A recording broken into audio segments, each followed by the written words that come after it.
welcome back to the Stick 'em Up podcast. Brundi, we got two more teams that we're doing reviews for. I don't believe we have any news really this week, so we can kind of jump straight into our coverage of these two teams, the Philadelphia Flyers and the Boston Bruins. Do you mind if I go first?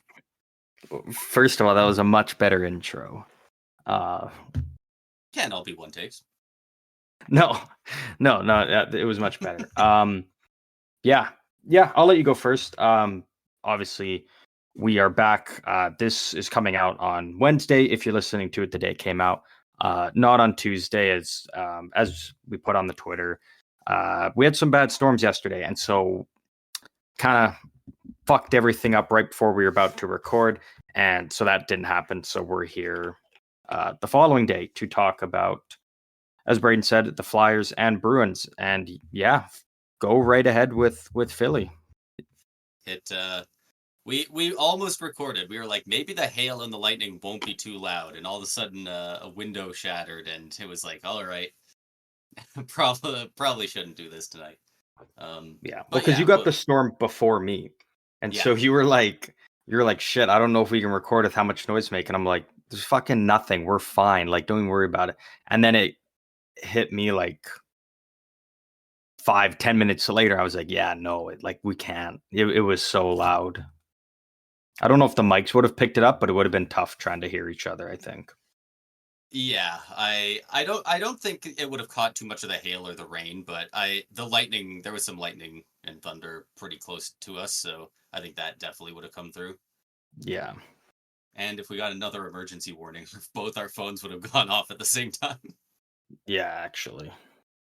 But regardless, a place that got to assume didn't get hit by it, the Philadelphia Flyers. That was the best intro, best transition you've ever seen. You know what? Actually, that was good. That was a very good intro. I appreciate it. Two good intros in a row. You're on a bit of a streak here now. Yeah, I'm on a roll. I'm like butter. I'm on a roll. We got the Philadelphia Flyers, who they're a team that is kind of hard to judge right now. It's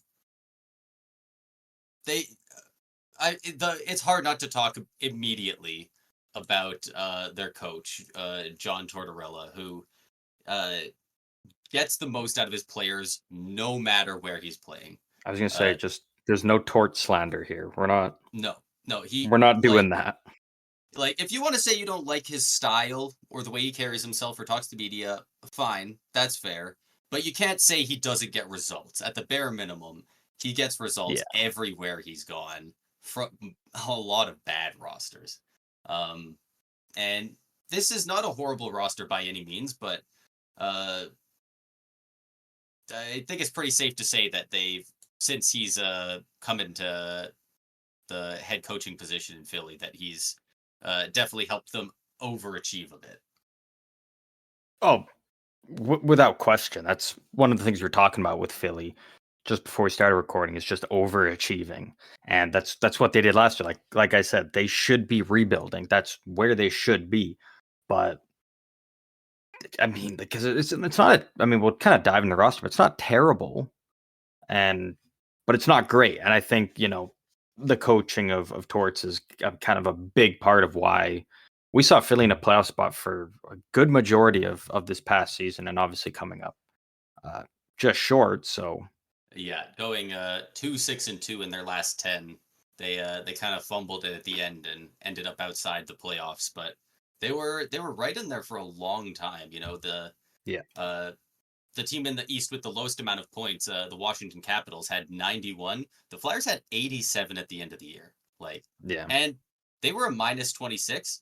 The Capitals were a -37. They were actually +11 on the Capitals for goal differential over the season. Well, and also remember that, even though the Capitals only had four more points, remember Washington and Philly were the two teams that played on the second last day of the regular season. That's where the Flyers need to win in regulation, so they pulled their goalie. And whatnot. And so then Washington won in regulation, and then So that's why Washington ended up with the 4 more points, because the Flyers needed that regulation win They to needed to the jump over regulation the win, so Caps. yeah. So in most cases, that probably would have been either a win or an overtime loss, because it wouldn't have, you know, any sane person normally not in that situation would, just go to OT. But the Yeah. Flyers ended the season a respectable 38, 33, and 11. They had 11 overtime losses, which is quite a bit. But yeah, they've performed so much better than this roster should allow them to. And that's what Tortorella's system really excels at. They play above their level, and they play as if they're a fringe playoff team, even getting into the playoffs often, while the GM kind of behind the scenes, like, you almost forget that they are going through a rebuild because they're doing well. But I do think the Flyers are in a rebuild right now. They're just playing above that. And like, maybe that is counterintuitive. Maybe it doesn't make sense, but they do have quite a few young guys. They just got Matt Michkov coming over. They've acquired obviously Jamie Drysdale now last year, and this upcoming year they have 3 first-round picks, 3 second-round picks, and 2 fifths, and they have all of their own picks. Like, 3 firsts and 3 seconds. Like, that's what a rebuilding team's draft summary looks like. I So, actually, you know what? yeah, It's a good point. I didn't know that. I didn't know they had that many picks stocked up. So right? that's actually, I guess, yeah, because, and it's, yeah, because they got the one from Philly, or not, the one from Florida in the Drew trade, and then I think it was the Sean Could Walker it be? deal Yeah, to I was gonna say probably Colorado. Colorado. They got a first there. So that's actually pretty nice work there to have 3 first round picks. Yeah, and Uh, 3 seconds in a very deep draft, it looks like. So yeah, this 2025 upcoming draft could be absolutely massive for the Flyers. yeah, But like I said, they are still a threat to any given year to be good, like, immediately. So the team they've currently got is pretty solid. I like it's think not, the it's nothing like fantastic. Like No, I could see them there's weak getting spots, into the but there's a lot of playoffs. bright spots. I could see them getting into the playoffs and maybe going second round, but I can't see this team going on a real run. No, Um, the obvious massive hole in this lineup is goaltending. Obviously, yeah, with which is Carter tough. Hart being being part of that 2018 sexual assault case, he is a UFA with no qualifying offer. Can't imagine he's getting that.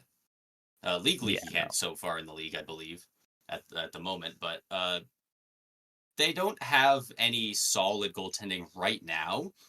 But the 2 goalies they have, I feel like, could end up being pretty solid for them.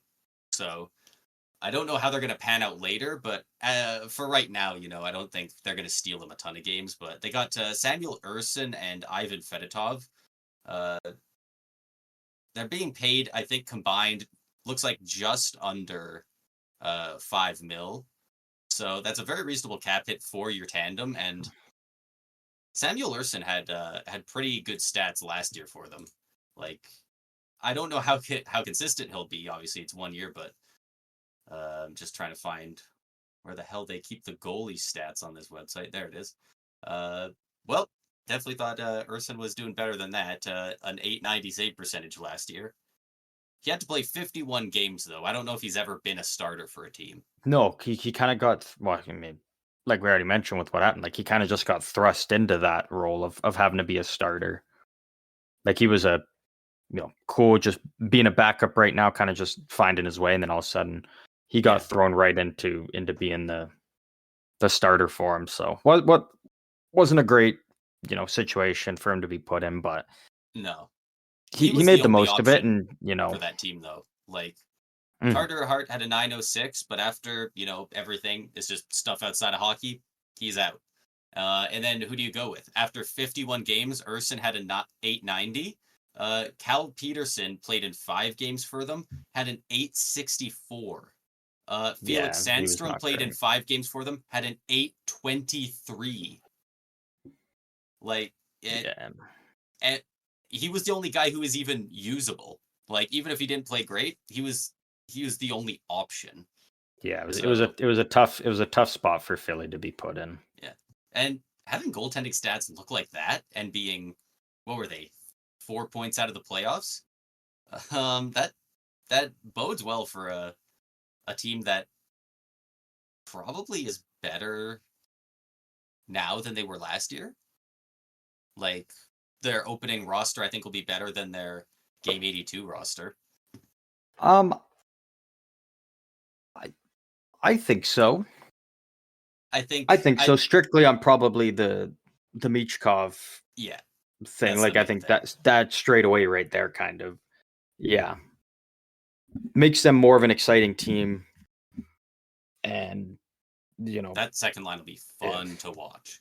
well, yeah, and if Michkov, you know, brings to the NHL what we kind of have seen and what's projected from him, he could be a guy that makes other guys around him better, and he can elevate, you know, an Owen Tippett or something from being a 20 goal scorer to a 35 or something.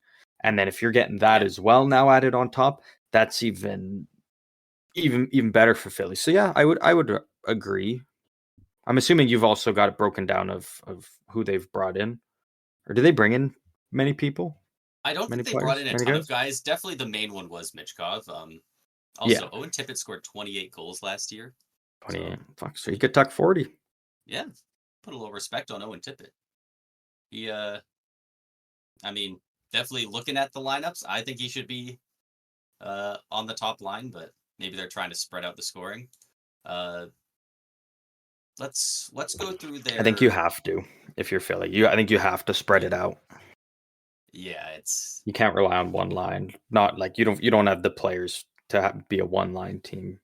yeah.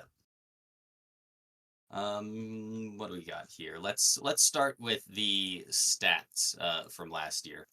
Um, so a relatively deep team, but no studs, no standout stars. I don't believe doesn't look like anybody over a point per game on their team. Nobody who played a significant amount of games at least. But they were led 68 points in 76 games by Travis Konechny, who did get a big extension in this offseason, Yeah, you got that 8.75 fat mil one. for the next 8 years. They got him locked up long term. There's a good chance he becomes captain at some point. Don't know how soon because they still got Sean Couturier for quite a while. Uh, but I think he'd be a solid choice later on, or at the very least, he's going to get an A now. I was gonna Uh, say you got to imagine he's the next yeah. guy for it.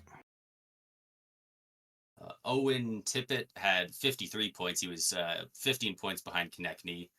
28 goals. Also 33 goals for Konechny. Uh, Owen Tippett's listed as a right winger on this website, but I feel like everywhere else I've seen him as a left winger, including on the Daily Faceoff line projections. So I'm not Hmm. really sure He's a which winger. it Maybe is. plays both then maybe. I would assume so because yeah, it's a lot of conflicting stuff. But yeah, I mean, one, two, three, four. Looks like they only have 4 guys who had 20 or more goals last year, So who'd which that be? Be is not Tippett, great. Konechny. uh, Joel Farabee and Tyson Forster, uh, who had exactly 20 goals, who is Jeez, 22.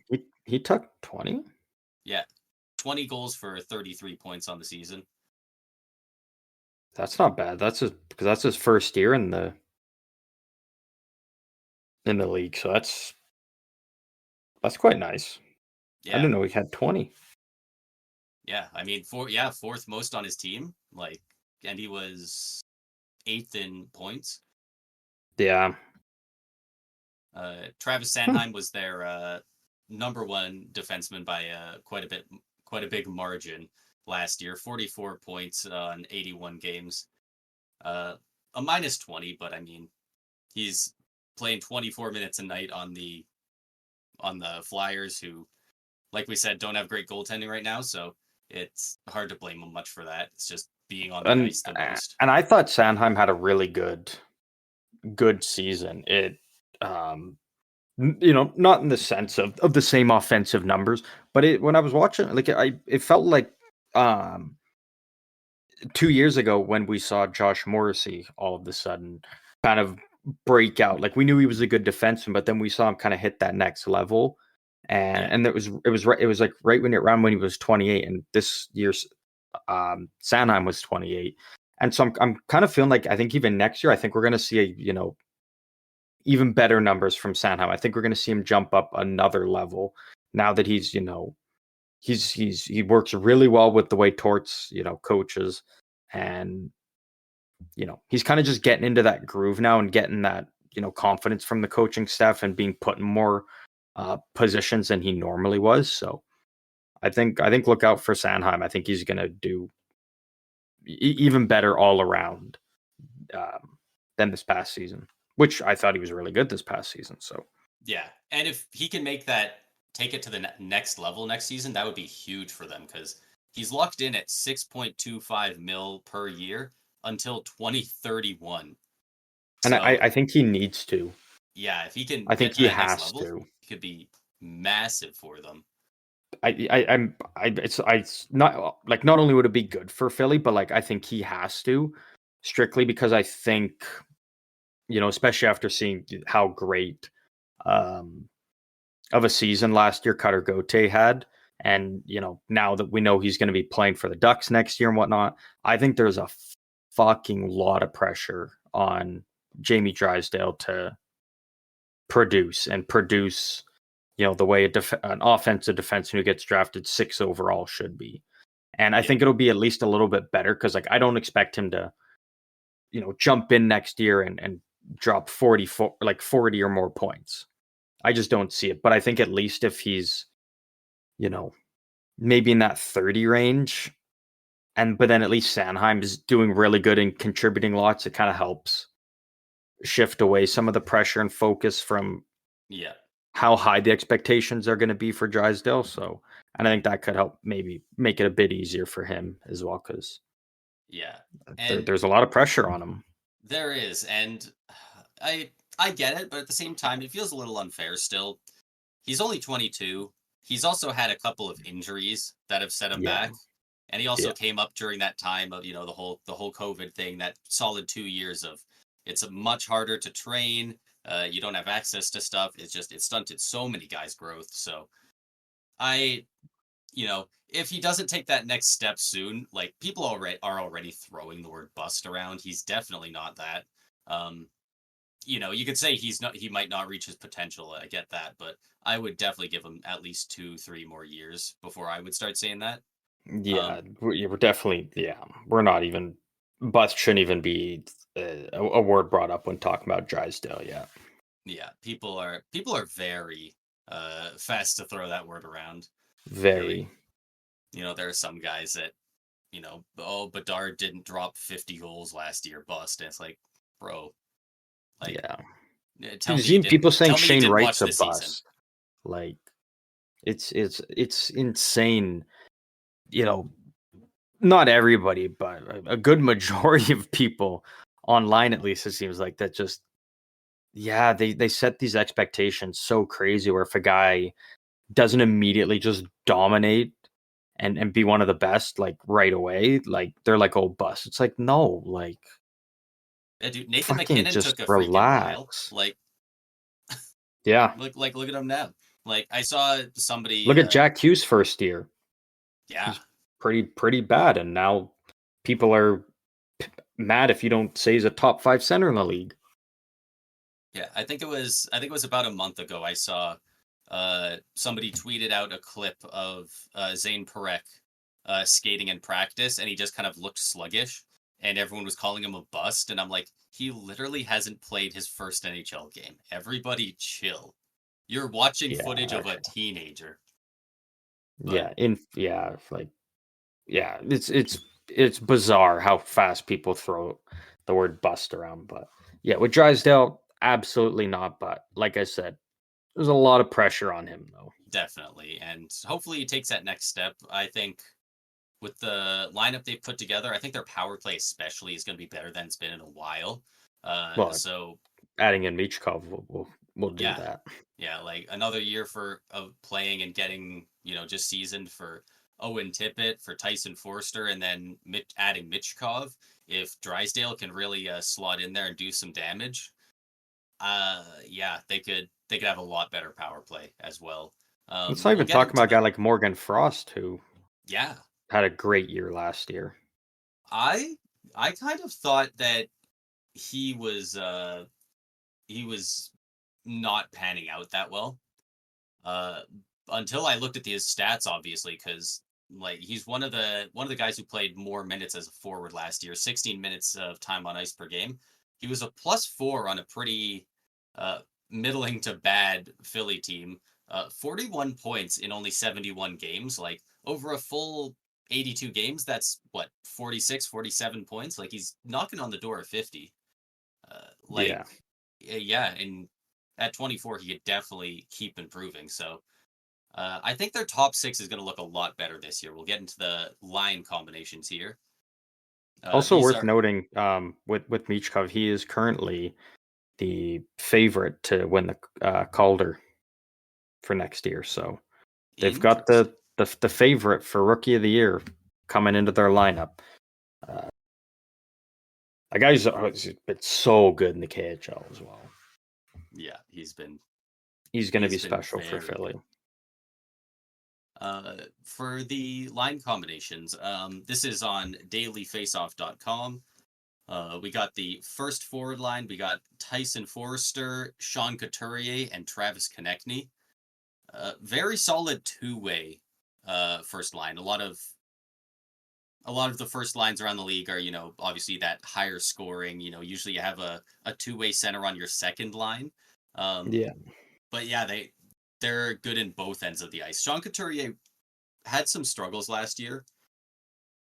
He ended up putting up 38 points in 74 games. So, Mm-hmm. there was definitely still some point production, but he went through that one massive slump that ended up getting him uh, put on the bench Benched. for Yeah. for a Healthy couple of games. scratch. I think it was for it was longer than I thought it would be. Yeah. Like it was 4 or 5 games or something. Yeah. Like I thought it'd be one, maybe 2 games. Yeah. It But was pretty wild scenes in Philly when that happened. uh, but yeah, I mean they're predicting Forster to be on that first line. I don't imagine he played there last year, but I feel like he must have if he's tucking 20. I didn't watch a lot of Flyers games though. I don't yeah, think right. many people do, but yeah, I feel like he had to have probably been in the top 6 if he's tucking 20. I'm trying to look at the time on ice to see if I could really tell who played on that top line. I kind of think Owen Tippett might have. No, Forster had a little bit more time on ice per game than him, so probably was him. Yeah, Yeah, there you go. But the second line, I feel like I know. Oh, I know probably 2/3 of the second line. That's gonna be nasty then. yeah, right. Um, on that second line, you have Owen Tippett on the left, Matvey Michkov on the right, centered by Morgan Frost. I love that second line. That's a great Yeah, second line, that's a nice second line actually. and That's gonna be a fun line if that's actually the way that it goes. yeah. And do you happen to know? Do you think Travis Konechny can play on the left side? I guess he's typically a center, right? I think he can kind of play a little bit of everything. I think that's one of the nice things about Konechny is Yeah, because after that this, like versatility. this first year, depending on how it goes, you can keep Michkov on the second line. I don't know how long you can keep him there though. He's gonna Yeah. have to break on that first line relatively soon. I'm surprised Tippett's even on the second line. I But wonder you if they're don't even trying to. need to though. Like if your first line works like that and it's a good two-way line, you can roll with that. And like the second line's still gonna get lots of ice time and lots of power play time. Like, and if that's a line that having those guys together works, I think you just roll with it. Yeah, Because like if maybe. you put Michkov with Couturier and like um Konechny, when they play, other teams say they play like in Edmonton. then Michkov's gonna, because Konechny and Couturier, like that line is gonna be matched up against McDavid.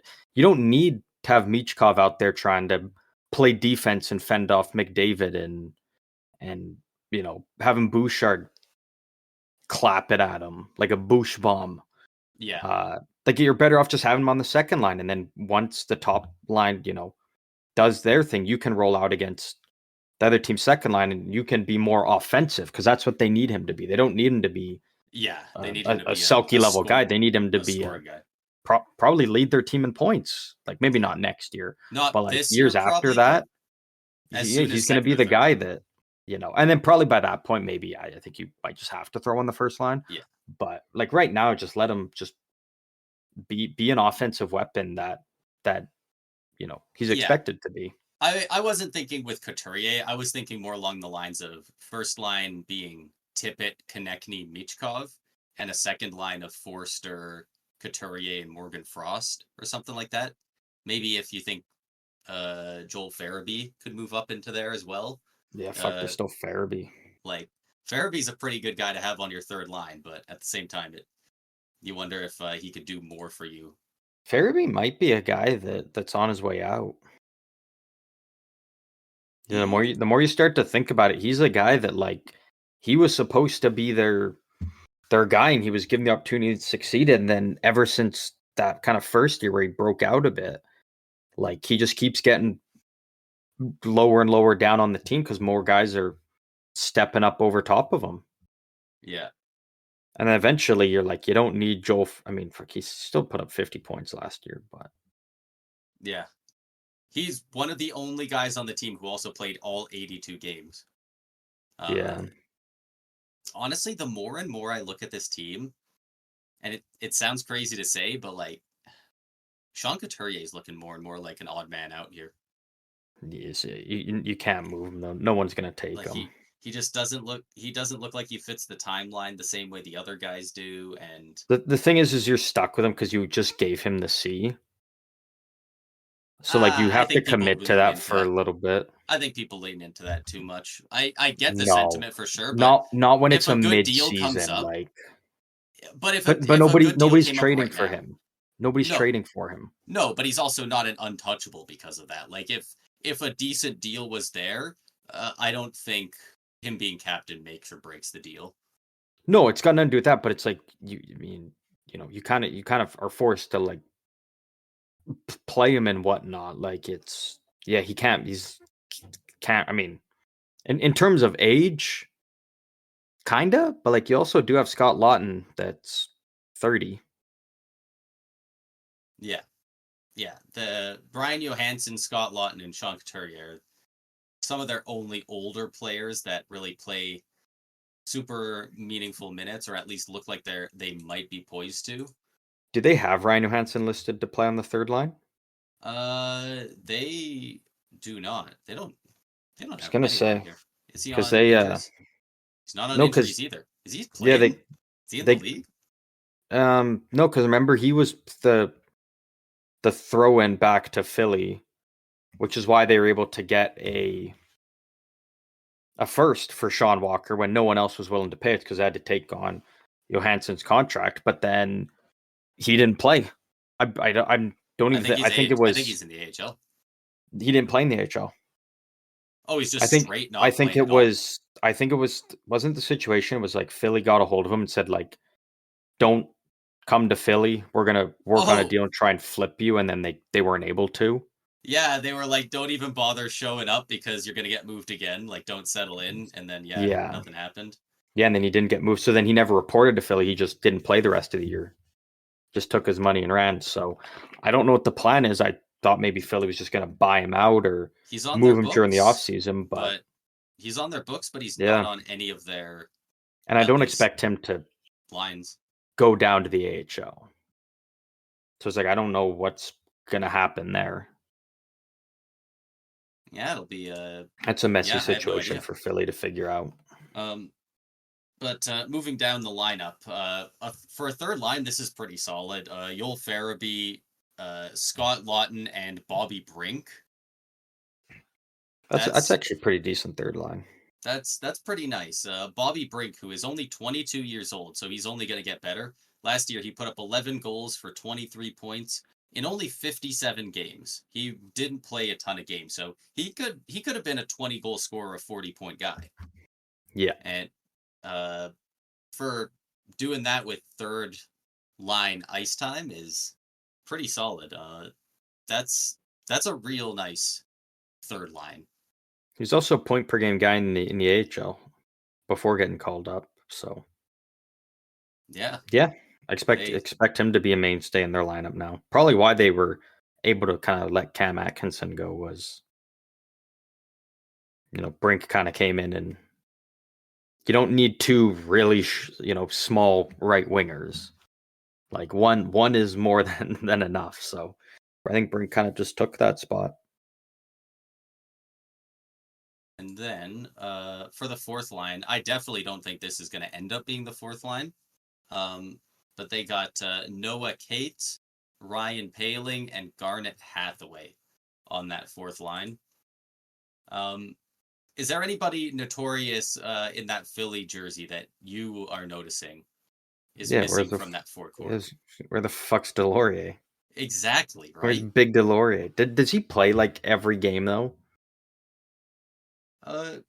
60 games played last year. 60. So I imagine, I don't think many of those were him getting benched. I imagine it was probably injuries. He gets into almost more fights than almost anybody, and wins more than anybody in the league right now, I would say. For my money, the best fighter currently in the NHL. Yeah, but the thing is like you kind of look and it's like, can you really move I anyone out that's in I there? I don't I think think so. I thought there was a pretty obvious answer to who you move out, but looking at the contracts, I don't know if he can make that sell. I would definitely say you replace Garnet Hathaway with Nick Delorier, but But the thing at is at also like 2.4 for the next 3 years, that's you can't just healthy scratch him. He's around for term, and on you got to move him. Hathaway. I mean, produces more offensively, and you can trust him out Yeah, there more. Like he kind of plays, and he'll still fight. So I mean, I like Delorier, but like, I mean, you can't. Paling staying in. He put up 28 points in Paling's 77 games in yeah. a bottom six role. Noah Cates, he's younger. He's only 25. 18 points in 59 games. But here's the thing: 59 games played, 0 penalty minutes. Yeah, the So exact he's opposite of his line mate Garnet Hathaway with 132, who led their team last year yeah. in And pips, Paling which is also kind of funny. 77 games played, only 6 penalty minutes. So like that's why you can Interesting. afford to have a Delorier or a Hathaway out there taking some penalties because their line mates don't take fucking any. Yeah. So I mean, I think Delorier is going to be a guy where it's like, if you're going up against a Toronto and all of a sudden they dress Ryan Reeves and it's like, all right, Delorier, you're going in now or something. Or when you're going up against teams against guys like, Minnesota is a very big team. They got guys that love to fight. Like maybe that's when you kind of put them in uh, and whatnot. But yeah, I think kind of the days of Delorier being a regular in Philly's lineup might Might be be, coming to an end. yeah, yeah. I looking at his contract, his age, what he puts on the ice, it's becoming more and more clear to me where Delorier has to be traded to. And Um, who who would love him right now? Don't think about what the team needs. Think about which front office would love a 33-year-old guy who can throw knuckles and be a defensive liability for 6 minutes a night. Edmonton. Fair enough. I was thinking Toronto. Oh, I I don't mean, yeah. I don't know how much they You got need Reed.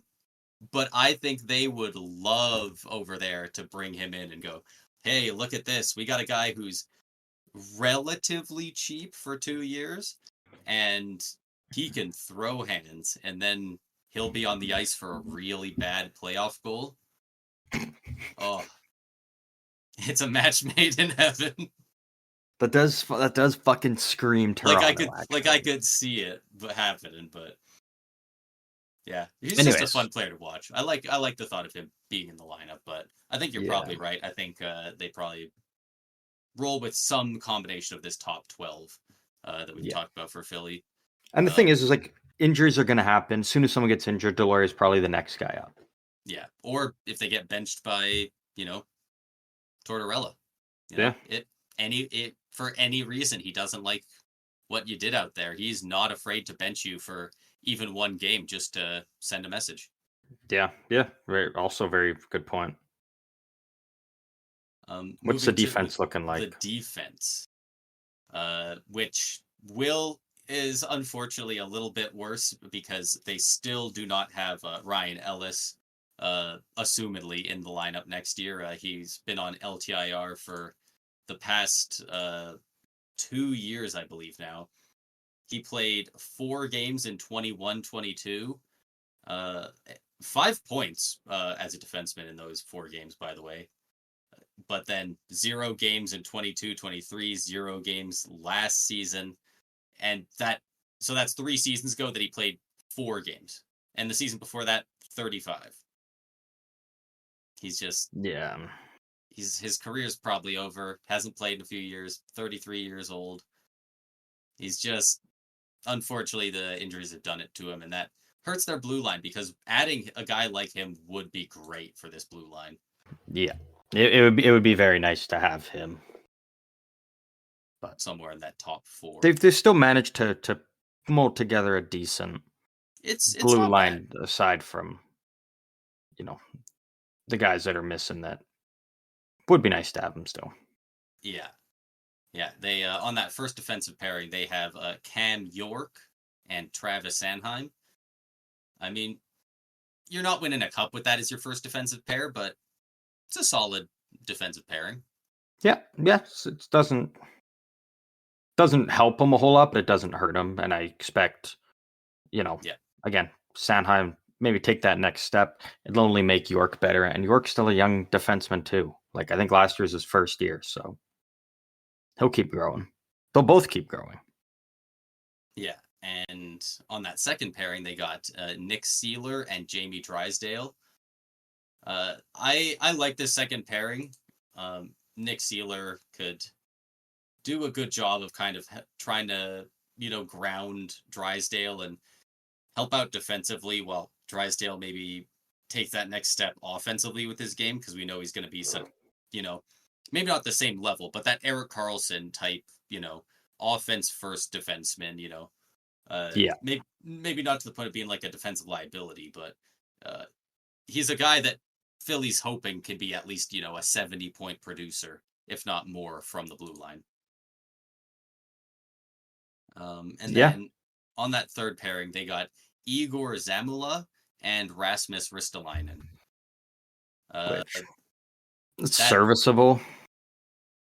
They can. It's not fantastic, but it's not horrendous. Yeah, like Zamula, I think actually had a surprisingly good year last year, and Ristolainen, like at least he's not ruining the team. Like he's not, doing anything fantastic, but he's not hurting them. Yeah, as much as he was before, at least. Yeah, honestly, Sean Walker, Igor Zamula had much better stats than I thought last year. A +3, 21 points in 66 games. He's also only 23 years old. Very young team here. The more and more you read into it. Yeah. So he's they're a relatively younger team. Like you'd hope he gets better this year at least. Not to mention they also got Erik Johnson in, who I think can definitely help provide, some growth and development to, I mean, again, pretty young blue line, like York, Drysdale, Zamula, even kind of Sanheim a bit. Like a guy like Erik Johnson could really potentially help those guys, take that next step and, help them elevate their game a bit more. Yeah, which could be huge for Philly if, even, out of the really young guys, like if 2 of the 3, can jump up a level or 2, like that's huge for them. Yeah, and even if he can just be like, "Hey, Drysdale, this is what Makar works on. This is, like impart some of that wisdom over there." Yeah. Uh, Yeah. I think that's a very solid 1 year signing. It's not going to hurt them cap wise, and also a Yeah. little bit of injury insurance in case people go down. Exactly. Yeah. Um, but yeah, that's those lineups, and then we kind of already talked about the goalies earlier, but Samuel Urson, Ivan Fedotov in net. Uh, Either of them could improve and be better, or even be starter quality this year. But they haven't so far. Obviously, Fedotov has played very few games in the NHL. I think he's played like 5. 3 games played last year, and I believe that was his debut. Um, yeah, if either of them take a step, it'd be great for Philly. That could turn their season really. But other than that, yeah, it's a lot of you know their coach just needs to keep getting everything out of this lineup. Some of those guys need to take a step. If Couturier returns to form a little bit, and also they are in the negatives for cap space, which is one other thing about this team. They're currently projected to be $829,000 over the salary cap, so they're No, I, they're fine because that includes Johansson's deal, and like I said, I don't expect him to be playing for Philly. right. So whether he's traded or buried, his contract's buried in the minors, then they'll be fine. Oh, okay. But it's worth knowing, even with that, still they are going to be up close against the cap ceiling, and for a team that,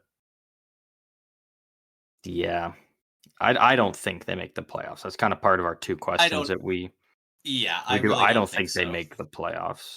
So Mostly because the East is just barbaric right yeah, now.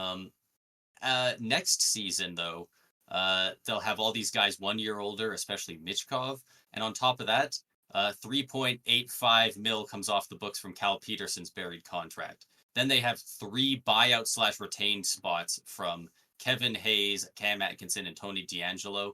That'll be bringing off 7.6 million. Like, uh, yeah, it kind of looks like they're planning to hopefully really start picking up steam next season. yeah. Uh, so yeah, Which I think is that probably right around the time when they should, like, you yeah. So at that point you Philly use fans your got all your draft looking picks, forward to and it. then you've got some money opening up. Like that's the time then where you start to build the team to you know start being competitive. Well, I mean, I guess they're already kind of competitive, but like Yeah, getting back into the playoffs and yeah. It's always weird talk about these teams that Tortorella coaches because look at everything they're doing. All these young, good, skilled guys. They got all these draft picks. You talk about them constantly like they're going through a rebuild. And then it's they made the playoffs this year, or they missed out on by a few points. Like yeah, it's it's just a way to keep he's a hire to keep the fans and the owner happy while you go through a rebuild. Like yeah, honestly, he kind of sounds like exactly what Calgary could use. yeah. Uh Actually, in that theory, I don't know if it would actually work with them because I don't think he's that different from their last head coach where it didn't work out as well. So, yeah. but Um, it's always Chris Sutter time somewhere. that it is.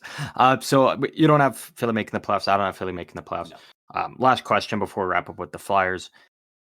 You get your one pick. Who's the one guy on the team you think is most likely to win any award, individual player award? Any individual player. I mean, this one's kind of There's a slam dunk for me. So, yeah, I think so as well. I've got like, he's two the other damn favorite. two other ones that I could take a guess, but it's got to be Michkov for the Calder. Yeah, He he's a year older than quite a few of the young guys coming in. He he looks so good over in the KHL, which is a men's league. He's not coming out of junior. Uh, yeah, he'll be playing, assumedly if these are correct, and why would they play him any lower than the second line? He's going to be playing with guys like Owen Tippett, Morgan Frost. Like he's going to have guys with him. And is Michkov more of a passer or a shooter?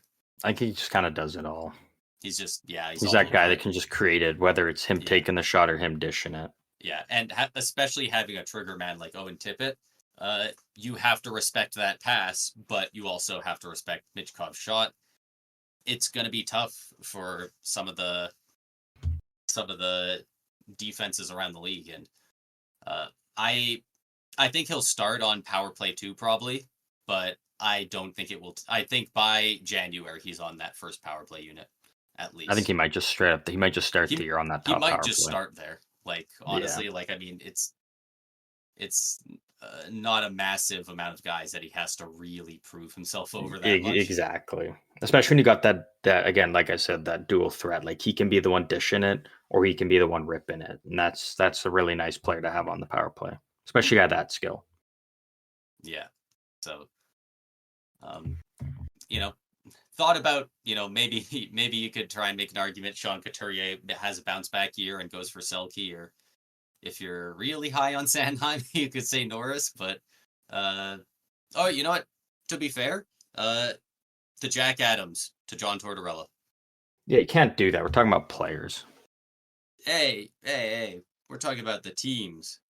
No, Torts ain't winning the. I think they'd have to make the playoffs for him to get the Jack Adams. I don't see that happening. Me personally. You personally, huh? You know who you don't see making the playoffs every year because you always bet that they're going to miss? The Boston Bruins. And that is the other team we have here.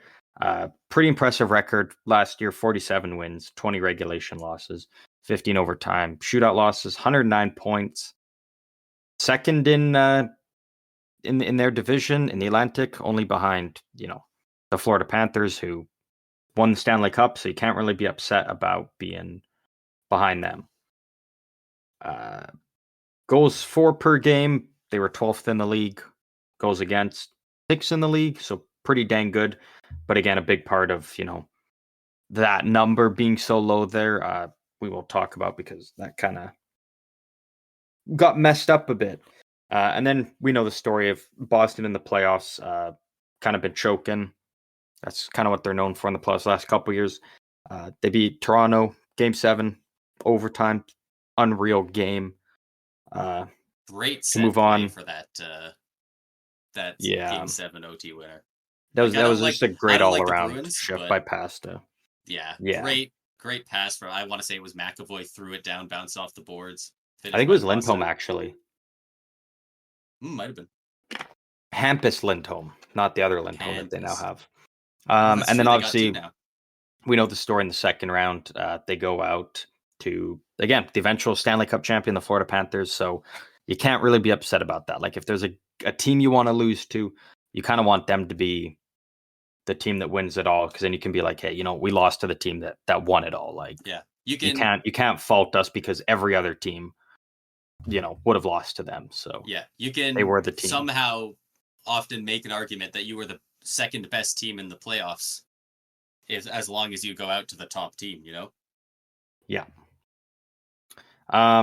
So I mean, kind of similar to what we've seen from Boston the last couple of years. They're kind of just in that spot, like a lot of good regular season success, but it just doesn't translate to good playoff runs for whatever the reason may be that they're going through. But they little bit of a shakeup in Boston though over the offseason here. Yeah, I think obviously kind of the big one is the Linus Allmark trade, him going to Ottawa. Part of the one half of the best goaltending tandem in the league, I would say. Because they were rolling those two guys and it was working. Allmark got a Vezina out of it. They won the William M. Jennings, so it was working for 65 him. wins on the season there. 2 seasons ago. Like that's nuts. There was 3 teams in all of NHL history, all tied for the best regular season ever at 62 wins, and they went out and put up 65. Like that's pretty goofy. Especially doing it with a goaltending tandem, like that's fucking impressive. And that's what really sold impressive. me on tandems are going to be the future of the league. Like I think they're going to be the future of the league for a good bit, and then The only in a few problem years. is Yeah. it's going to be damn near impossible to have a tandem as good as them where you can hold on to them for a Yeah. long time. Like teams are going to try to do that, but again, eventually it just ends up being like, the younger guy ends up taking over and he's your guy, or it's just one goalie gets too pricey and then you're forced to have to move one. But Yeah. I in I terms, I think it'll go more towards tandems until in a few years. I feel like it'll just be one of those years where everything points towards the league going this way, and then all of a sudden, one goalie is going to be the only option for a team. Like like Shesterkin's backup will go down, who already wasn't good, and then they're running like an AHL, ECHL goalie, and Shesterkin just plays like 70, 65 games in a season and just like steals the season for him.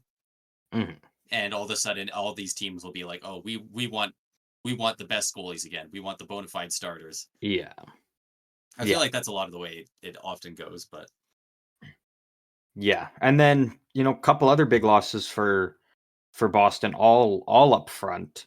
Um, James Van Riemsdyk, he's not for sure gone. But he is a free agent right now, so I don't know if he'll be back with Boston or what the plan is with him. depends Um, where the cap space goes, I imagine. yeah, and then I mean two pretty big losses for their forwards, and both going to Vancouver. Uh, Danton Heinen and Jake DeBrusk, who actually led all Bruins players this past year in the playoffs in points. He had 11 points through their 13 games. That's a tough loss for them, losing Yeah. DeBrusk. Like he was a great player for them. And he just keep like the ceiling was always kind of set a little bit higher for him because he was like the one of the three that kind of made it out and made a name for themselves in the league and established themselves out of those, three first round picks in a row they had in 2015, and Yeah, notoriously so. two of them didn't pan out. Jake DeBrusk was able to, but then again, a big part of it is you look at the players that went right after those three, and so there's always again kind of like we talked about with Drysdale. There's just a lot of pressure on DeBrusk, and Yeah. even though I thought he was good and I thought he was a very good, solid player, He's great for them. it was like Like, again, it was always just those unrealistic yeah. expectations that Yeah, but were he put could have on been him. Kyle Connor, and it's like, okay, fine. He could have been back then, but for what he's getting paid and what they expect him to do right now, he's phenomenal. Yeah, Like, yeah, so losing him's exactly. huge. And And definitely I so think their biggest loss outside of Allmark. yeah, and you could even make the argument that DeBrusk is a bigger loss, but I also look at it the fact of like not only how good Allmark was, but just how good that goaltending tandem they had worked all together. For years Like, too. Like, and also if you're trading away a fucking goalie that won the Vezina, within a year ago, like, fuck yeah, that's a bigger loss. yeah. Um, so not great stuff there for Boston losing all that, but Yeah. Also I think lost Pat Maroon. yeah, he only played two fucking games. We're not talking about Pat Maroon. Yeah, but he was We'll talk massive for about him in the him later. playoffs. We'll talk about Pat Maroon at some point. We'll Whenever talk one of about us Pat gets Maroon stuck with every time. with the dreaded team he went to. But so some big losses for Boston, but bringing in some good pieces back in, I think. Obviously, getting Mark Kastelik back in the Allmark deal, I thought was a great ad actually for Boston. Good fourth line, power forward, center, good defensive game. And then I think this guy will probably also just be fourth line, but Max Jones signing a 2-year deal, 1 million AAV. I think again, kind of just another, just a big power forward, fourth line guy. Like that's what Boston loves. That's what they're trying to do. And getting two kind of young guys to fill those roles is, I think, could be actually kind of fun to watch. Yeah, Maybe and not for you, but I mean, uh, but yeah, I could definitely see, and they fit that Boston mo super well. mhm. I'm just trying to bring up because what do those guys play on that like? I assume they'd be on the fourth line. Yeah, I think Kastic would probably slot in as We'll get into the lineups. Like I don't have their lines pulled up yet, but I got to imagine Okay. Kastelik and Jones, probably both of them slotted on the fourth line. Okay, because I was just thinking of another guy that might kind of sneaky get onto that line, but we'll talk about that when we get to it. Sounds good. And then they're two big additions. Kind of the ones we when we're talking about Boston's offseason and what they brought in, these are the two we talk about. Bringing in Elias Lindholm, 7-year deal, 7.75 AAV, as well as Nikita Zadorov, 6 years, 5 mil AAV. That's what they wanted. That's what they've been actively looking to try and get through trades, and instead just being able to grab both of them for free out of free agency is massive for Boston. Like they needed that top 6 center. I'm assuming Lindholm, like he is their best center, so he's going to be a first line center. I think he's a very high end 2, like second line center. Yeah. And then Zadorov, I mean, we saw what he did in the playoffs and what he can do and how much of a force he can be. And again, it's a big defenseman. That's what Boston wants. Like if you can roll out, McAvoy and Lindholm, Hampus Lindholm, I should say. Like that's a really solid top pair, and we've seen how good those guys are together. And if your second line is just the two big monsters in Zadorov and Brandon Carlo, that's a really nice, top 4 for your D. Like that's two really, really good pairs. Yeah, that's a pretty solid top 4. I don't Like know that's a ton really about good.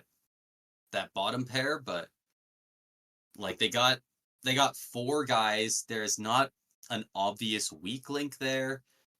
Most of them can do some stuff offensive, but they're all pretty good defensively as well. They got that clear number 1 guy, that guy who, notoriously a lot of analysts say you can't win a Stanley Cup without that number 1 defenseman, that at the very minimum borderline Norris caliber defenseman, and they've got that in Charlie McAvoy. Like they're Yeah. they obviously they have a pretty good especially at the top board core, but I think their top 6 defensively is really what's gonna help this team in the next year. Yeah, I 100% with that. Yeah, I don't know for their bottom pair. I haven't looked at it yet, but I mean, if you've got a top 4 that's that good, like it can help kind of mask how average your bottom pair might be. And worth noting, 8.5 mil cap space for Boston right now. So there is an opportunity for them to bring in They maybe a 5th or 6th defenseman. But the thing is they do have to pay Swayman, yeah, and that's clearly I what don't they're know what saving that. it for. Yeah, that's what their priority is. I don't even know what a Swayman deal is going to look like. Yeah, I can't even I put believe my finger he in an estimation.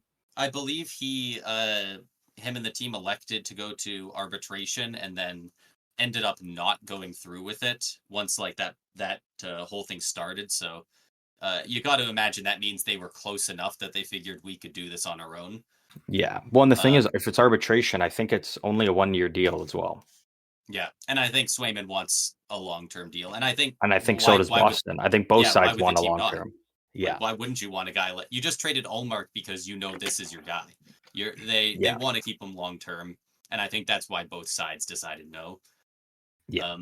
I don't know what he'll get, but yeah, they've got 8.3 mil in projected cap space, and I don't think they spend a cent of it until Swayman's locked in, and then after that they go, okay, now that that's all covered, now we can go out and look at bringing in new guys, maybe re-sign some of the other guys if they haven't signed anywhere. Kevin Yeah. Shattenkirk, I don't believe has signed anywhere. He was on their team last year. Oh, yeah. Shattenkirk was the other one. Yeah. Some of those guys, so maybe they'll bring some other people in, but Yeah. Yeah. Their top priority is obviously getting Swayman signed. Like that's, yeah. Nothing's going anywhere until that's if he really wants taken money, care of. I don't see him getting less than 8 mil a year. Yeah. He's been very solid for them. I think that's And that's the playoffs. bottom end. Like that's the Yeah. lowest I think we would see. And then even then might only be like a But a 5 or 6 year deal. But it's Boston. Up until this singular contract that is the Pasternak deal that he's now on, making 11 and a quarter mil for the next however many years, 8 years. Before that, everyone just constantly takes discounts over here. Like Marchand's just getting to the end of a $6.12 million deal. Bergeron, I don't know if he ever made more than 8 mil in a season in his career. Like The thing is, though, they all with take discounts, so I wonder if that Marchand deal, though, that's like like a Jack Hughes type deal, right? Like how we're, at the end of Jack Hughes deal, it's gonna be like, man, I can't believe he's only getting 8 when all these other guys are probably at that point up in the 15 range potentially. Like, that was right when right before Marchand even broke out, because that was signed. I think that extension came like just after the probably would have been 2017. The World Cup of Hockey, I believe in 2016. Fuck, that's absurd that it was that long ago. I think he signed an extension like right after that, after he had a really good showing in that tournament. I think that's kind of where he got that, deal right afterwards. And then, it's turned out to be one of the best deals in the league over basically the entirety of it. Yeah. But I do agree with your point. Like, it's like Boston always seems like guys are always fan of Boston, so I could see them getting a really nice contract on a guy like Swayman, because that would just be annoying. And it's very possible. Even if they did get him at 8.5 mil for 7-8 years, I think that's fine for Boston. I don't think you'd have anything to be upset about unless he regresses hard. The only thing you have to be that upset about would be their goaltending tandem would take up a lot, because Jonas Korpisalo, after retention in Ottawa, is making an even 3 mil per year for looks like 4 more years. Yeah. That's if you're paying your starting goalie a lot, that's kind of tough for an aging, not great backup. Yeah. But he also has been expected to be the guy in a couple places. So if Korpisalo can, you're behind Swayman, this is your role. Be good in your 25 games a year. I think he's proven in the past he could do it. It's just kind of if he can return to form. Yeah, 100%. And I think that was kind of not why, Boston took a chance on him, even though his cap hit's not ideal for what he did last year. It's a guy that you're looking at like, you know what, in front of this team, there's a chance he could put up some decent numbers and he could be flipped for assets in the future. So, can he be moved? It's just up to him to, if they needed to or if they wanted to. It's not they can. Yeah, he's got a no trade list. It's not a no move because. He can be put in the minors. Because they did re-up for one more year on. I don't know if it's actually just pronounced like this, but Brandon Bussey. He's not being their backup. He's not being their backup. Like apparently he got good. He had good numbers last year. I can pull him up here, but apparently he's like actually good. It's not just a hilarious name. Very helpful. He had 0 games played for a 0 save percentage last year with Boston. Thanks. Like even if he's Puckpedia isn't great for stats. It's good for contract stuff. Even if he's like, and I don't think he is, better than Korpisalo. Korpisalo's still playing because like you're not you wouldn't bring Korpisalo back in that deal unless you were like, no, he's going to be our backup, because that $3 million could have been put to so many other areas to help this team. Like we just watched Edmonton go through an absolute hellish time, wishing they had, just that extra, better defenseman on the third pair, just a little bit more depth or something. And they can't because they're paying Jack Campbell a shit ton of money to get lit up in the AHL. Like that, Boston wouldn't do that. But his money is on the books regardless. So but you didn't need to get him back in the trade. The better goalie. Why not run with the better goalie in net? Like I don't know if he would be, but look, because you didn't need to take really Korpisalo back, and then if you put Korpisalo in the AHL, you're stuck with that deal unless you're willing to buy him Ottawa out. was taken a goalie without giving up Korpisalo. It sounds like Well, no, but you could they have were had a deal. looking And at it's getting like, hey, Markstrom and also weren't doing it. but you could have also had a deal. And it's just like, hey, if you find anywhere or anyone that's willing to take Korpisalo, or even get a team that's willing to, you know, be a third team in the mix and make it easier for us to retain, like just move him, and then we'll do this Allmark deal. Because Yeah, like if you're Boston and you put Korpisalo in the AHL, like you're stuck with that deal. At least if you put him behind this Boston team, which we've seen goalies thrive. If you can pull his numbers up and he can, you know, kind of look back to form, you could move on from him then. And you could that's move true. that contract out and get, you know, something back for him. If there's a team desperate enough to pay a high price, it's like a New Jersey last year.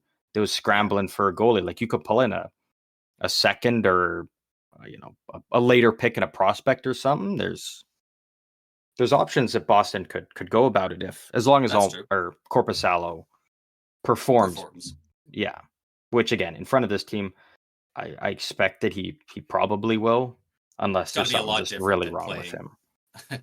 Got to be a lot different than playing in Columbus in 2020 and last year's Ottawa team, I would imagine. But Brandon Bussi, with his last 5 seasons, though, 920 save percentage in the AHL, 922 in the ECHL, 924 in the AHL, 913 in the AHL, and a 922 last year in the AHL. Not for nothing. He's got good stats, Yeah. at least, consistently. Yeah, I mean he's a decent HL goalie, but I imagine I him would bet a being lot of good. money that he's not going to be their backup, you know, He for the he majority of the season. Yeah, he looks like he could be good, and I imagine they want him to be, which means I feel like they definitely start Korpisalo in the NHL and try and get him a Yeah. couple extra games and try and move on from him as quickly as they can. Mm-hmm. But that remains to be seen. Do you have much more to talk about with their contract structure, or do we want to talk about their No, yeah, no, lineups? that was the majority of it. That's who they lost, and then who they brought in, and kind of where they're at there. So we will move on to the line combinations. Again, this is all on daily faceoffs, so don't know how accurate it completely is, but this is just kind of their projections of what the lineups are going to look like for next season. So on the first line, Pavel Zacha and David Pasternak, centered by Elias Lindholm. Interesting. I mean, I know they kind of have gone away a little bit from having Marchand and Pasternak anchored They're down on trying to that spread top it out line. They're in the trying top they're trying to 6. spread it out a bit. And so I think that could potentially be an interesting line. I'm very curious to see how Lindholm It hinges a fits lot on how in. Lindholm plays there. Yeah. Zacha's good. He's a good second line guy. He's not quite that first line winger though. And if Lindholm plays closer to a second line center than a first line center, it's going to be tough watching Pasternak try and drag this team around offensively, Yeah. at least. But you know, Zacha can still fit in fine enough. And Lindholm, we've definitely seen he can do it. It's really whether he does or not this next year, because had a bit Yeah. of a down year last year, especially he went to Vancouver and was very good for a bit, but then kind of disappeared for quite a while towards the end of the season. So we'll But we'll great see in the what he puts playoffs together. though. Great in the playoffs for them. Exactly, great in the playoffs, and I mean, So Boston loves those guys who just show up in the playoffs. So except for DeBrusque. despite losing to the team from Lindholm came from, DeBrusque, who scored the most points for them. Yeah. And in second line, Brad Marchand and Morgan Geekie, centered by Charlie Coyle. I don't mind this one near as much. When I look at it, it's not a top 6 where I'm like, this is a Stanley Cup favorite. But no, you see, but when you Marchand, combine it with Pasternak the in system they it's play good. and their top 4 defense that we're going to get into, and then the goaltending, it's like maybe they could. I think the biggest glaring issue in the top 6 is Morgan Geekie. I think he's a very, very good third liner. but again, just in the top 6, I don't love that for Boston. So, but they do got some, prospect kind of in the mix. So maybe there's a guy who's ready to make that jump and can gel well with, you know, whoever's on that second line, and maybe can provide a little bit more offensive power for them in their top 6. So remains to be seen, but or maybe there's a deal for JVR to come back, but I don't Yeah, think JVR I think one of the answers your guys. problems for second line winger. Yeah, I think one of the guys on this third line is that guy, and I think by the end of the season, Morgan Geeky's on the third line, and this guy is up in the second. Yeah. Well, the third line, Trent Frederick and Justin Brazeau, centered by Matthew Poitras. I'm assuming Poitras is the guy you're. Yeah, yeah. Yeah, Matthew which I Poitras think had a big there's a breakout year chance. last year. I think there's a very good chance that he could easily slot up there on that second line. But again, I guess it kind of comes down to, do they want him to be a centerman, or are they okay with playing him on the wing? Is a big part of it. Yeah, or is it, hey, Poitras looks really good, we want him on the center. Coyle, can you move to the wing? Like Coyle's like Zaka, you can get away moving to the wing. Coyle's he's too good at his role at center to move him to the wing. I think that's maybe why Poitras will be on the third line, because there's just not room for him right now. Like when Charlie Coyle's done or gone, then maybe then that's when he jumps up. But if they're dead set on having him at center, then I think you roll with him on the third line, and you give him some power play time, maybe penalty kill time or something to help get his ice time up a bit. Yeah, definitely could. Yeah, his stats look real good from last year. Poitras, 33 games only, but 15 points, all done with 13 minutes of time on ice. Yeah. And he's a young guy too. Like they don't need to rush him. Yeah, he can be a slow 19. project for him. Like he's crazy young. So. And then the fourth line, I really like this fourth line actually. Max Jones and Mark Kastelik, centered by John Beecher. I like that fourth line. I think that's a very Boston Bruins fourth line there. Yeah, absolutely. And I don't know enough about any of these three guys really. If you could remove one, and I don't think they would at the start of the year. But I, especially come playoffs, I could definitely see maybe one of them getting moved out to bring in one Dean Letourneau. Dean Letourneau, drafted in the first round, I believe, by the Bruins in this past draft. He's not going to jump in right away. I doubt it, but he's going to be a slow burn. Like he's like a Tage Thompson. You can't rush him. You gotta, with big power forwards like that, you kind of got to let him,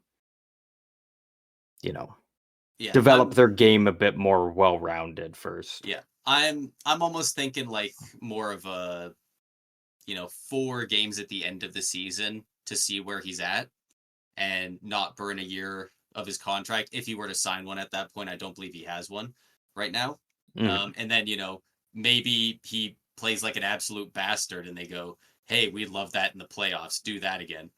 But yeah, I don't see him like making their starting how his season goes, like how his next season goes and his development. Like if he has a good enough year, there's definitely a chance that maybe you take a chance on him. And I don't think John Beecher's the guy. I think I think maybe at that point like a Beecher would move up to the third line, and then maybe Justin Brazeau I think might be the guy that comes out, because Brazeau, I mean, we don't know much about him really. This last year, where is he? Yeah. Only 19 games. Yeah, 19 games, 7 points. Cool. But again, he's a guy that that's his first taste in the NHL at 26. Like he is 6'5", 220. But so it was last year kind of like he came in and just right place, right time, and it worked.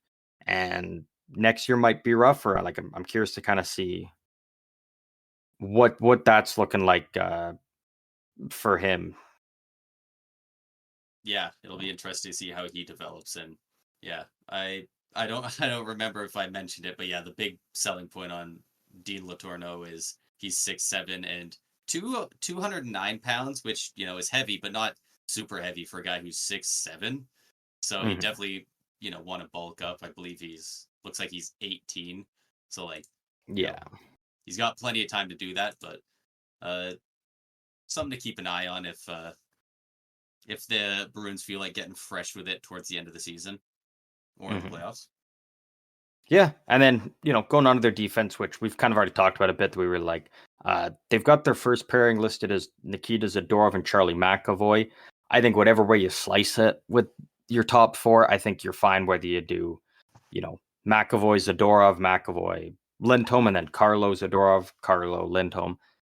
I think you're fine either way. You just see what combinations will work the best. Yeah. And you roll with it.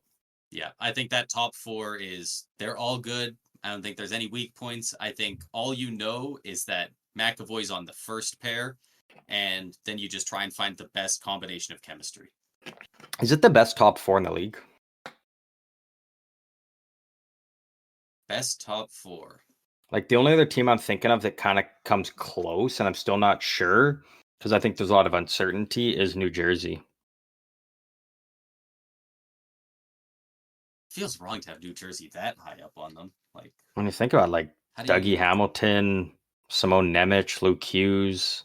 Now you just brought in Brendan Dillon, Brett Pesce, I don't think yet. I think I don't think years. so. I'm still going with Boston, but I'm thinking New Jersey is the only team that I think you could talk about when you're talking about the best. Maybe when you're looking at best top six, probably your just best defensive core from your 1 to your 6. I think New Jersey actually might be one, but in terms of top 4, I think Boston. I don't think there's another team that beats them there. I'm just bringing up the Puckpedia for the Carolina Hurricanes because they have been a defenseman factory for years. I'm still not going with Carolina. Who do they got right now? Brent Burns, Dmitry Orlov, Jacob Slavin, and who would that final guy be? Probably Sean Walker, actually, right now. So if you're comparing them, so Carolina's best defenseman, Slavin. Yeah. Boston's best McAvoy. I'm taking McAvoy over Slavin. Slavin's very good. He's not Charlie McAvoy. Yeah. You're looking at their number 2. Probably. Would you go Orlov or Burns? I don't know what way. I think I would probably say Brent Burns, honestly. Okay, so Burns in Hampus Lindholm. At this point now, I love Burns. I think he's still very good, but I think that's a wash.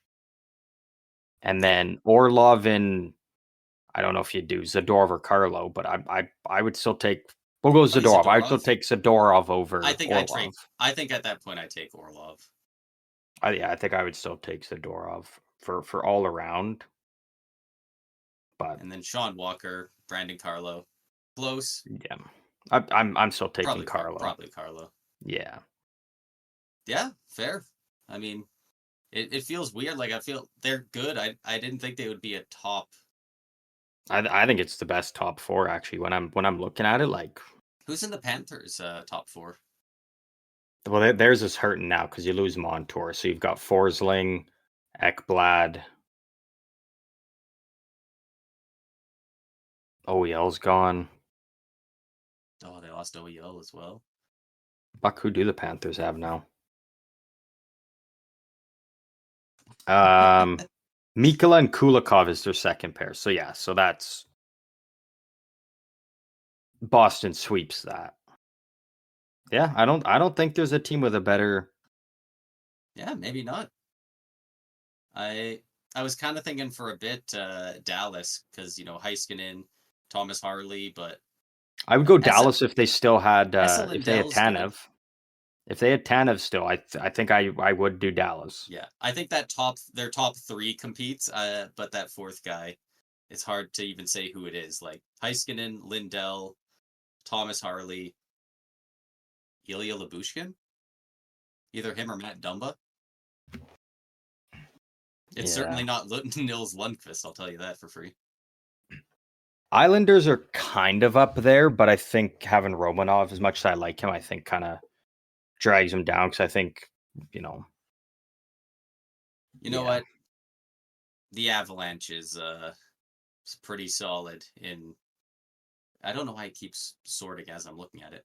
Cale Makar, Devon Taves, Sam Girard, and Josh Manson. It drops off hard after that top four, but that top four is pretty. I mean, Makar over McAvoy easily. Taves and Lindholm, I think, depends which way you want to look at it. I would call that a wash. I'd give a very slight edge to Taves, but I think I think a wash. But you're also thinking of just Taves with Makar. Like I'm just talking about just the player in itself. I guess, but more saying what team has a better top four, that's kind of part of it. Well, yeah, but I mean, like everyone focuses on Taves' points, but it's like Lindholm led the league in plus minus the other year. Like he was. Yeah, but that you can head also and clear above everyone. As much as you point at Makar for Taves' points, you could point at Swayman. But that's what I'm saying, right? Is like that's okay, yeah. That's what I'm kind of saying. Like it depends on which way you're viewing the defenseman. But so I just for argument's sake call it a wash, and then still I think it's probably Zadorov over Girard for all around game, and then Carlo Manson probably still taking Carlo because of the. I think I would take Girard, but I think I would take Carlo over Manson. Yeah. Colorado's isn't bad. When we get to Colorado, I thought they had one or two less guys, but it's better than I thought. And then I thought it was a crazy take, but looking through quite a few of the teams, I think if you're not right, you're pretty damn close to it. I also think Vegas, unfortunately, is right. Who do they got?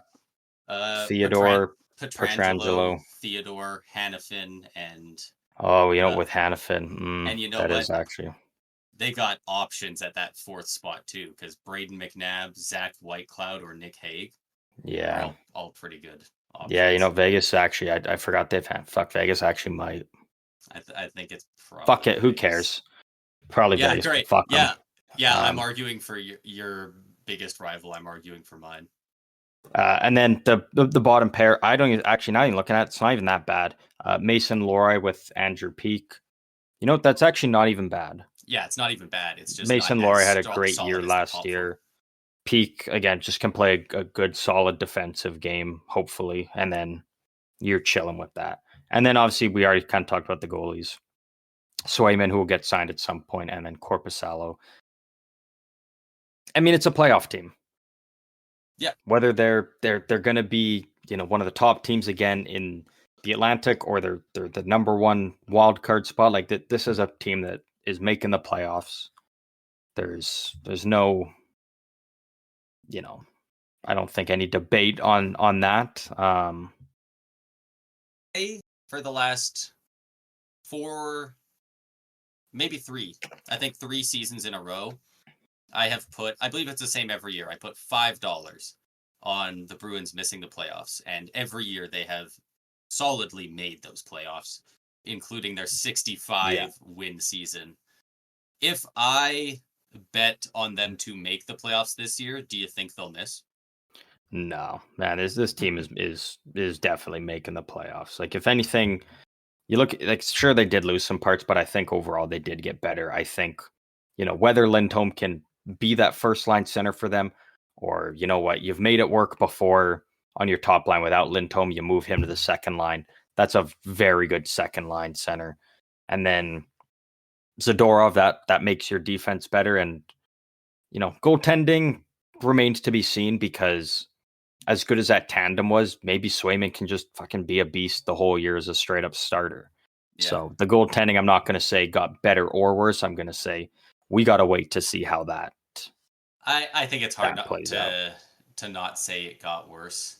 They still have Swayman, and he was the guy, but also last year, Swayman played 44 games. Ullmark still played 40. Like, they lost a guy who played 40 games for him and put up a 915. So, but I mean, look at Swayman when he was given the role to just be the guy and be the starter. He was fantastic. Yeah. So if you can run him for 5 games at a time, you throw Korpisalo in there, you run Swayman for another 5. Like, it could work, but I think it's hard to say that right now they didn't get worse until kind of proven otherwise. Yeah, Is with how I'm goalies, seeing I'm it. always But gonna say I gotta wait to see. I gotta wait to see yeah, before I can say anything. that's kind of how I'm feeling. Just like I think it got worse because they lost a good goalie, but I can't say it's like that much worse until we see what happens. Hmm. Yeah, Um, who knows? Maybe Corpusalo steals the net because he's he's finally on a good defense. Like we really don't know. Goalies are freaking voodoo, man. yeah. So yeah, Boston playoff team. Last thing before we get Yeah, out of here, who's your pick? Any player and to for this win some one, hardware? we have some very solid options. We have some Yeah, very solid options here. I would say at least four rather realistic options. At the minimum three. There's there's a few I want to pick, but I think there's one that's just more obvious than the rest. Um, this is your team that you're presenting. Do you want to go first on this one since I went first for Philly? no, I'll let you go first. I just don't want to steal something from you again, and you get No, mad that I took your no, idea. no, go for it. I've already got mine, so I've got mine either way. All right, I'm gonna say Jeremy Swayman winning the Vezina Trophy. I think he has the best odds out of anyone on the team to win the individual awards based on that, especially with that incredible defensive core that they've got. I think he's got a real shot at it. Yeah, that's a very that's a great one. Kind of the big one is Swayman for the Vezina, or then you could do like Pasternak for Rocket Yeah, or Ross, maybe Hart, maybe. But I would I've say sat Hart here, before Art Ross, honestly. He seems like a guy yeah, in a perfect position to win the Hart without the Art Ross because the hmm team needs him to perform. yeah. But I sucked off the decor for a while. I'm going to continue to do it. I'm going Charlie McAvoy wins the Norris. I Yeah, think he's a guy we've yet to see his offensive, breakthrough where he starts to, start putting up points like how we saw Josh Morrissey all of a sudden get it going. And I think he can, like, he's given the opportunity to do it. And I think a big thing is, again, doesn't matter who you put him with. You put him with Zadorov or Lindholm, it gives him a strong, uh, sound defensive partner, so it allows him to kind of get up in the offensive a bit more because he's got a really strong partner with him that can, you know, help elevate his game and help him, yeah. maybe take some more chances to help generate some offense. Because when McAvoy wants to, he can help generate offense, and we already know he's one of the best in the league in his own end. And so I don't think he needs to put up the most points, but I think the way that his defensive numbers are, and I think if he can put up, I mean, it'd be a big jump. Like it would have to be a big jump. But if he can get up to that, 70-ish point range, there's a good chance that McAvoy could win the Norris. So that's what I'm going with. I don't know if 70 is enough to win the Norris anymore. We've got like five guys per season passing 75, 80. Like we're consistently having like 80 plus almost 90-point defensemen every year, which is Mhm. absolutely I think we crazy. might start to see a But shakeup though in the Norris voting. That's a big part of it. maybe, Is I think like because he puts up like Makar, Hughes, like they don't put up the defensive numbers that and stats that McAvoy does. But I think if he can get his point totals up, like he still gets a decent amount of Norris votes, and he only had like 40 points last year. yeah. And so like people are already high on him and giving him votes. It's like fuck if he can jump up and No, be that's up fair. there in the top 10 for defensemen and scoring, like there's a chance. It's not a great chance, but like I I think we sooner than later definitely need to see in the NHL a uh top top def I don't even want to say an offensive defenseman trophy and a defensive defenseman. I almost just want to say have the Norris for best all around defenseman and then bring in another one for best defensive defenseman, and basically have that be the Selke version of the defense trophies. Mm-hmm. Because yeah, it's the way voting goes right now. It's very unfair to guys like McAvoy and guys like Jacob Slavin and who are very good defensively but don't score a ton of points. But obviously Yeah. they help their team a great deal. But also it would be kind of goofy to be like, oh, this guy had 50 points and this defenseman had 85, but this guy won the Norris. Like that would Yeah, also I feel think weird. you do need like at I some point. I hope that there's a second, kind of Yeah. award for defensemen. Yeah, I know a lot of people want a defensive one and then a trophy for most points for defensemen.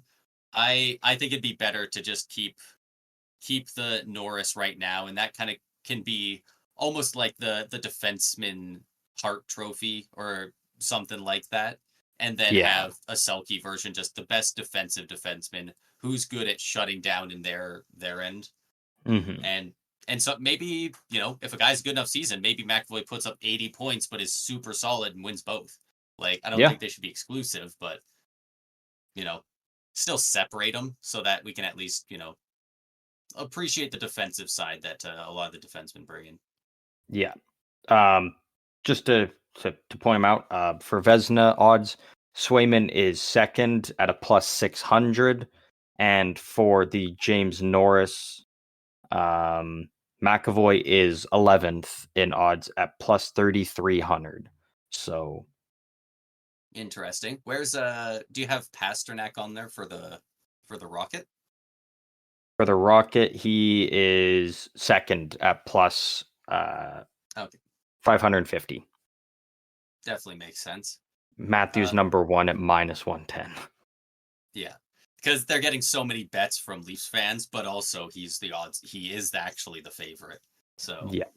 because how likely you are for it takes into account with the odds, but also just how much people want to bet on it. And obviously, being in Toronto, people want to bet on him, so that probably brings the odds down even more. Man, fucking okay. This is the last thing before we get out of here, but just listen to this.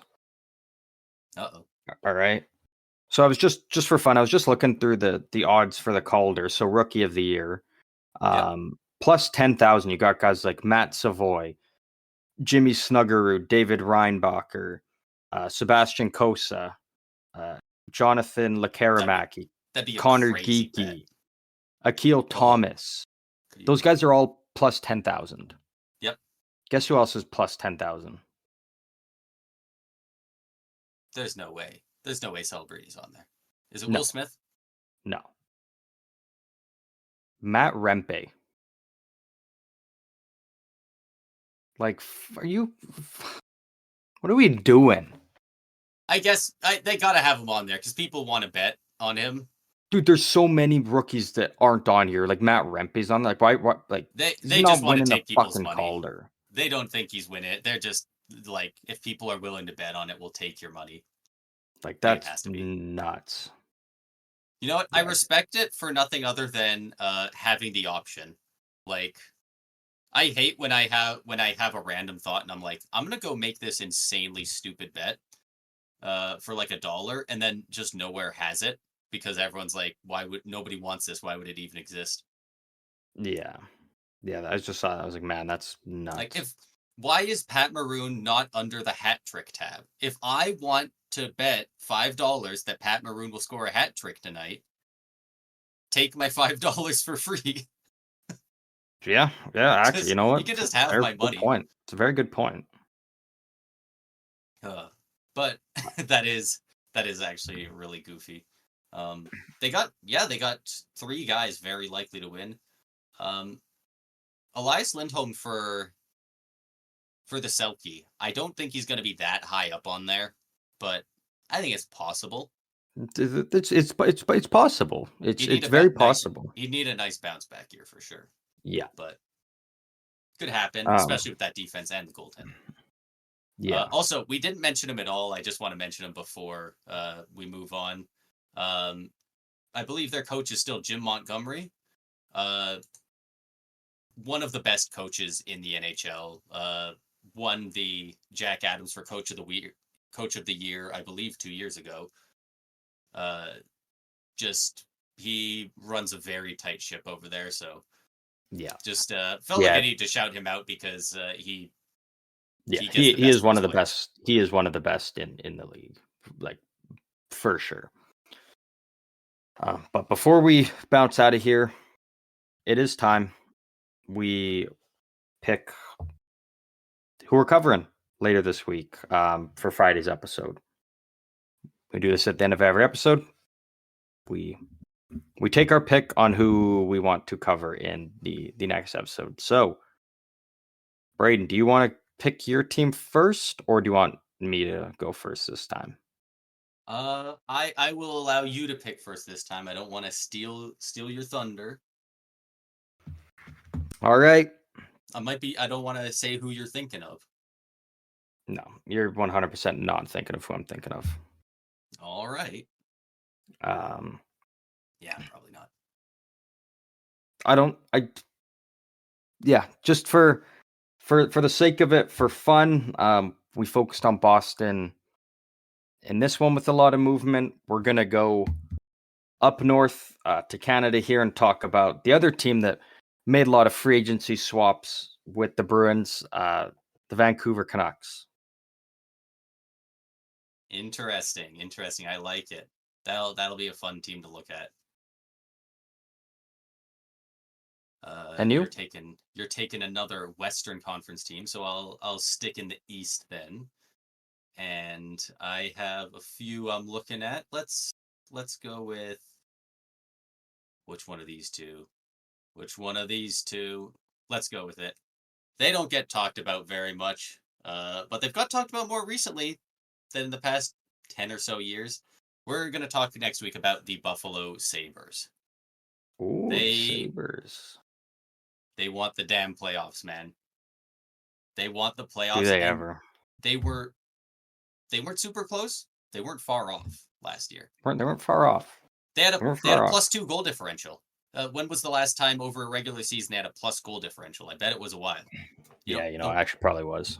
The Islanders and Capitals both made the playoffs last year. -17, -37. Yeah. Like, at the very least, they can compete with those teams for that. Buffalo just needs to just start pushing a few more games to overtime. Too many regulation losses. God, there's a lot of teams with a lot of overtime losses lately. Boston, who we just spent forever talking about, 15 overtime losses last year.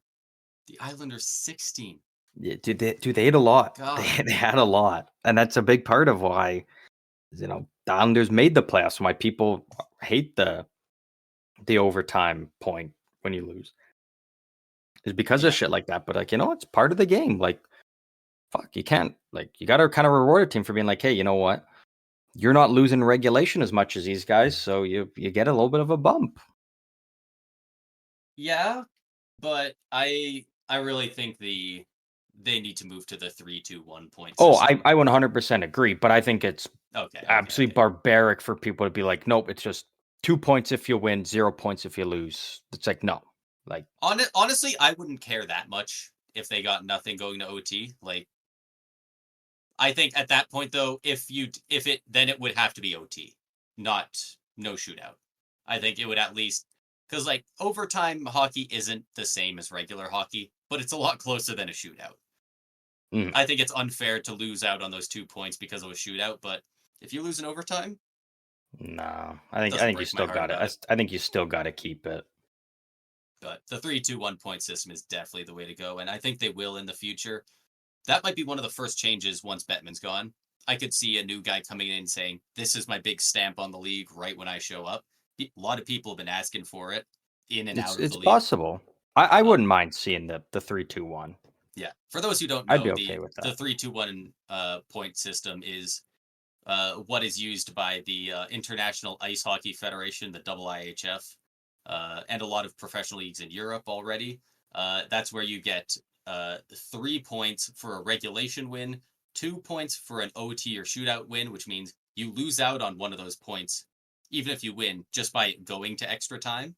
And then you get 1 point for an overtime or shootout loss. and obviously 0 for a regulation loss. So you still get that 1 point if you're a loser in OT or shootout, but you still lose, but you gain an extra point essentially under these new rules if you win in regulation, which, yeah, you get more points if you win, but you get even more if you win in regulation. I think that would be perfect. Yeah, I'm on board with it. If it ever does happen, hopefully one day. But that does wrap up everything we have for this episode here of the Stick 'em Up podcast. As always, we just want to thank all of you guys for tuning in. And if you want to join in on any of the conversations with us, or again, let us know what team you want to see a little bit sooner, as we're kind of just drafting teams at random. So if you want to hear about your team sooner, feel free to let us know on any of our socials. We are on Instagram, Twitter, and TikTok at SEU Hockey.